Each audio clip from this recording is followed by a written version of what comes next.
Maharashtra today 24 news सत्य परिस्थितीचा सविस्तर आढावा। शिवाजी कोण होता पुस्तकावर बंदी आणा। अकोल्यात हिंदुत्व निष्ठांचे जिल्हाधिकारी कार्यालयावर भव्य आंदोलन।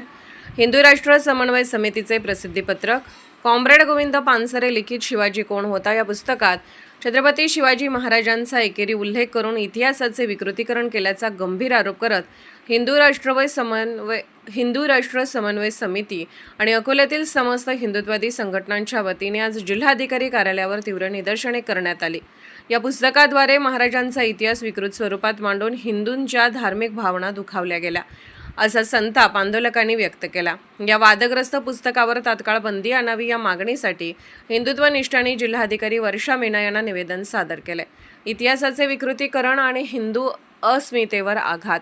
निवेदनात नमूद करण्यात आले आहे की शिवाजी कोण होता या पुस्तकात भवानी देवीने छत्रपती शिवाजी महाराज यांना तलवार दिलीच नाही आणि हिंदू धर्मावरील निष्ठेमुळे शिवाजीला यश प्राप्त झाले हे खरे नाही असे खोटे दावे करण्यात आले आहेत। हे दावे ऐतिहासिक पुराव्यांच्या पूर्णतः विपरीत असून हिंदवी स्वराज्य ही महाराजांची संकल्पना आणि त्यांचा मूळ विचार नाकारण्याचा हा प्रयत्न आहे। हा प्रकार म्हणजे हिंदू अस्मितेचा पाया असलेल्या महापुरुषांचे वैचारिक खच्चीकरण करण्याचा एक सुनियोजित कट आहे। राजमाता जिजाऊंनी महाराजांना रामायण महाभारताचे संस्कार देऊन सिद्ध केले, ज्यामुळे त्यांनी पातशाह्याविरुद्ध लढा देऊन हिंदवी स्वराज्याची स्थापना केली।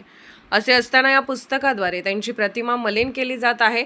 आंदोलनातील प्रमुख मान्यवर या आंदोलनात हिंदू राष्ट्र समन्वय समितीचे संयोजक श्री उदयजी महाराष्ट्र स्वराज्य नवनिर्माण फाउंडेशनचे अध्यक्ष श्री रवींद्रजी फाटे, अधिवक्ता पवनेश अग्रवाल, अधिवक्ता राहुल यासह शेकडो हिंदुत्वनिष्ठ संघटनांचे पदाधिकारी आणि कार्यकर्ते मोठ्या संख्येने उपस्थित होते। महाराष्ट्र टुडे मराठीसाठी ब्युरो रिपोर्ट संजय दास, अकोला। मान्यवर उपस्थित झालेले आहेत जे हिंदू राष्ट्रप्रेमी आहेत आणि ज्यांना हिंदू राष्ट्र हवं आहे। कोणीतरी एक गोविंद पानसरे आहे, यांनी काहीतरी एक पुस्तक लिहिलेलं आहे, त्याच्यामध्ये आपले महाराष्ट्राचे आराध्य श्री छत्रपती शिवाजी महाराजांचं नाव एकरी भाषेत घेतलेलं आहे। कोण आहे हा गोविंद पानसरे आणि त्याला काय अधिकार आहे की महाराष्ट्राचे जे आराध्य दैवत आहे त्यांच्या इतिहासाला विकृतीकरण करण्याचं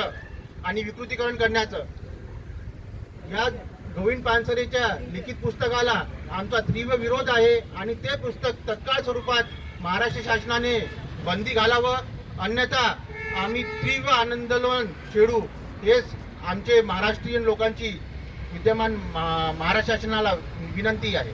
धन्यवाद। महाराष्ट्राचं आराध्य दैवत छत्रपती शिवाजी महाराज यांचा कोण होता शिवाजी असा एकेरी उल्लेख करून देशद्रोही गोविंद पानसरे यांनी एक पुस्तक लिहिलं।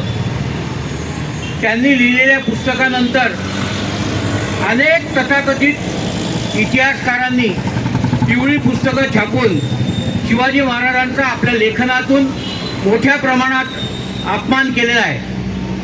हा अपमान महाराष्ट्राचीच नव्हे तर संपूर्ण भारताची जनता, भारताचे हिंदू धर्मप्रेमी, शिवप्रेमी हा अपमान कधीही सहन करणार नाही।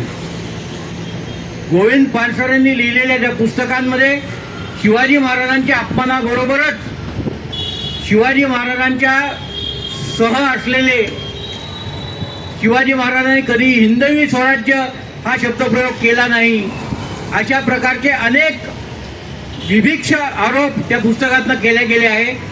ज्या पुस्तकातनं शिवाजी महाराजांचा एवढा मोठा काळ शिवाजी महाराजांना आपण आद्य हिंदू धर्मसंस्थापक म्हणतो, ते शिवाजी महाराज हिंदू धर्माचे संस्थापकच नव्हते अशा प्रकारचा आरोप या पुस्तकांमध्ये केला गेलेला आहे। याचं कारण एकच फक्त की जय शिवाजी जय भवानी म्हटलं की महाराष्ट्रातल्याच नव्हे तर संपूर्ण भारताच्या प्रत्येक नागरिकाच्या अंगात रक्त सळसळतं, पण ते सळसळणारं हिंदूंचं रक्त या लोकांना नको आहे आणि तिथेच हा घाला घालण्याचा अयशस्वी प्रयत्न या पुस्तकाच्या माध्यमातून केला आहे। मी आजच्या या हिंदू राष्ट्र समन्वय समितीच्या आंदोलनाच्या माध्यमातून प्रशासनाला विनंती करतो, हे पुस्तक तात्काळ या पुस्तकावर बंदी घालावी आणि याच लोकांनी सगळ्या सोशल मीडियावर, मग ते गुगल असो, ट्विटर असो, याच्यावर सुद्धा हे पुस्तक अपलोड करून ठेवलं आहे. ते ताबडतोब ते पुस्तक तिथून हटवण्यात यावं अशी मी यांना या आंदोलनाच्या निमित्ताने विनंती करतो. नसल्यास हे आंदोलन पूर्ण महाराष्ट्रभर अधिक तीव्रतेने समोर येईल आणि त्याचे परिणाम सरकारला आणि त्या लेखकाला सुद्धा भोगावे लागतील, हे या निमित्ताने मी नमूद करतो. जय श्रीराम, भारत माता की.